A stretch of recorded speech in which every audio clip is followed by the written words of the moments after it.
안녕하십니까, 강동원 변호사입니다. 이번에는 부동산 뉴스 하나 읽어드리겠습니다. 제목은 이렇습니다. 갑자기 수억 원 더 내야 할 판, 세금 폭탄에 분양업계 발칵 이래가지고 나왔는데 한경부동산, 한국경제부동산에서 8월 18일자로 송출한 기사입니다.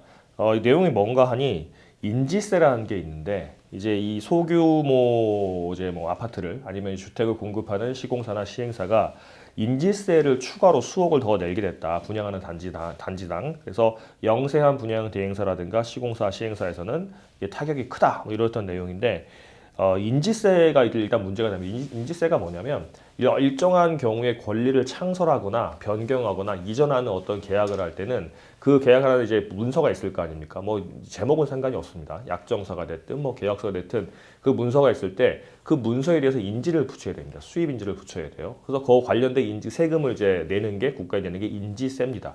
인지세인데 이게 있는지 모르는 사람도 많이 있고 또 그냥 개인 간에 그냥 뭐 계약서 같은 거 썼을 때는 그 계약서에 대해서 뭐 세금 안 내는 거 아니냐 뭐 있나 이렇게 해가지고 모르고 넘어가는 경우 꽤 있는데 다 냅니다. 특히 이렇게 여기 문제되는 경우들 같은 것처럼 아파트 같은 이제 경우에 뭐 소유권 이제 보존 등기, 처음에 아파트 등기할 때 보존 등기라든가 아니면 그 아파트를 뭐 누가 넘길 때 이전 등기란가 할 때 인지세 다 내게 돼 있어요. 언제 내냐면 그 등기소에다가 등기 신청할 때 계약서 낼 거 아닙니까? 등기 원인 서면으로 등기를 왜 하는지 원인 서면을 내야 되는데 뭐 소유권 이전 등기 같은 경우는 매매 계약서가 있을 거고 그리고 또 뭐 소유권 보존 등기 같은 경우는 이제 분양 계약서가 있을 텐데 그런 거 내지 않습니까? 그러면 거기에 대해서 이제 인지세 내니까 내는데 지금까지는 관행적으로 그 시공사나 시행사가 이제 분양하고 나서 나중에 등기할 때 냈어요. 등기할 때 그 원인 서면을 내면서 인지세를 냈단 말이죠. 제가 말씀드린 것처럼. 근데 그거는 어쩔 수 없이 내게 되는 거고 원래는 세법상으로 인지세는 그런 아까 제가 말씀드린 어떤 권리를 창설, 변경, 이전할 때 그 당시에 문서를 작성할 거 아닙니까?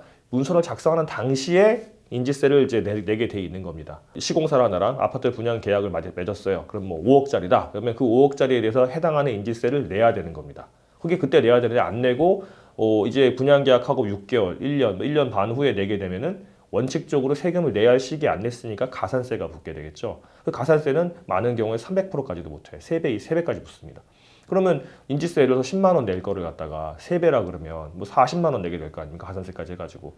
그게 한 명이면 상관이 뭐 물론 그것도 큰 돈이지만 한 명이면 큰 문제는 없는데 이게 단지마다 적어도 뭐 100세대, 200세대, 큰 세대는 막 몇천 세대 되는 경우들도 있죠. 그렇게 되면 이게 몇십억, 몇백억이 되는 경우가 있어가지고 이게 문제가 된다는 겁니다. 그러면 이게 지금 시공사나 뭐 영세의 분양 대행사, 시행사가 걱정한다고 하는데 왜 그러냐면 잘못 알려줬다 그거죠. 그러니까 입주자들이 당연히 관행적으로 입주할 때 내는 줄 알고 가만히 있었는데 당신 분양 대행사들이 분양 계약서를 이제 분양 대행 계약을 하면서 분양 계약서를 쓸 때 알려줘야 되지 않겠냐? 왜 알려주지도 않고 못 내게 하냐? 이렇게 될 수가 있습니다. 물론 세금 내는 거는 그 세금 내 납부자, 이게 납세 의무자가 자기가 알아서 내는 게 맞아요. 분양받는 수분양자가 자기가 나 계약서 썼으면 내야 되는 겁니다. 그런데 이제 보통 분양대행사 다 물어보고 하잖아요. 분양대행사 말도 안 하고 나중에 등기할 때 내면 돼 이렇게 알려주기도 하고 그러면 자기들이 잘못이 있으니까 손해배상을 해줘야 되는 경우가 발생할 수도 있습니다. 법으로 보면 인지세는 쌍방 계약인 경우, 특히 이런 이제 아파트 분양 계약 같은 경우는 혼자 사는 거 아니잖아요. 수분양자뿐만 아니라 공급하는 사람도 있을 거 아닙니까? 시행자라든가 시공사가 갑대 을로 같이 만나가지고 계약을 하잖아요. 그럼 이 둘이가 연대 의무자예요. 같이 이제 책임을 지게 돼 있습니다. 그래서 뭐 10만 원이다 그러면 뭐 시공사가 다 냈다 그러면 끝나는 거예요. 국가는 돈 누구한테도 받았으니까 끝나는 거예요. 누구한테 받아도 상관이 없어요. 끝나는 건데 이제 시공사가 뭐 이제 입주자한테 청구한다든가 반만 청구한다든가 그거는 뭐 둘이 알아서 하는 거고 이제 그렇게 되는 거거든요.